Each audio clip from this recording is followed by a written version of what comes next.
droite. Oui, et si c'était vrai, Oui. Patrick, hein, si Rachida Dati, si clivante, pouvait rassembler la droite face à des marcheurs divisés, Villani-Griveaux, si l'ancienne ministre si vieux monde pouvait reprendre la ville perdue en 2001, alors tant pis si ces enquêtes d'opinion n'ont pas vraiment de valeur, puisqu'on vote par arrondissement à Paris, évidemment, ça peut changer la donne. Qu'importe, les Républicains veulent aujourd'hui y croire. Que voulez-vous après la série de défaites, la présidentielle imperdable et perdue, les législatives plus que décevantes, le coup de massue des européennes, les Républicains nargués par le trio Philippe, Darmanin, Le Maire ont envie de revanche. Alors, Christian Jacob l'a dit, c'est le nouveau patron des Républicains.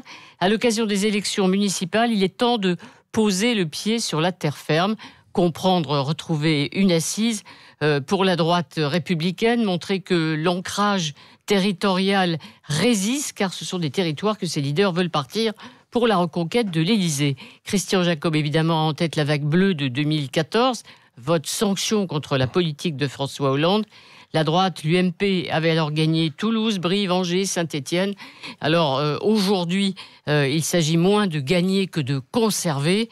Et emportés par leur optimisme, les Républicains font semblant d'oublier qu'ils sont divisés, par exemple, à Marseille, et qu'en ce qui concerne Toulouse et Nice, eh bien, les maires sortants ont le soutien de la République En Marche. Alors qui revendiquera la victoire le soir du second tour des municipales? Eh ben, c'est pas évident. Oui, alors les Républicains qui étaient mobilisés aussi contre la réforme des retraites, on ne les a pas vus dans la rue quand même, mais on a vu hier les députés républicains arborant leur écharpe tricolore, demandée par la voix de leur président du groupe, Damien Abad, de façon assez solennelle. Ils voulaient un nouveau texte de loi donc pour au gouvernement. Oui, c'est le deuxième objectif des Républicains, c'est-à-dire retrouver à l'occasion du débat sur les retraites le statut de premier parti d'opposition. Opposition crédible, évidemment, incapable de proposer une alternance en 2022 et ainsi sortir du duel annoncé Le Pen-Macron.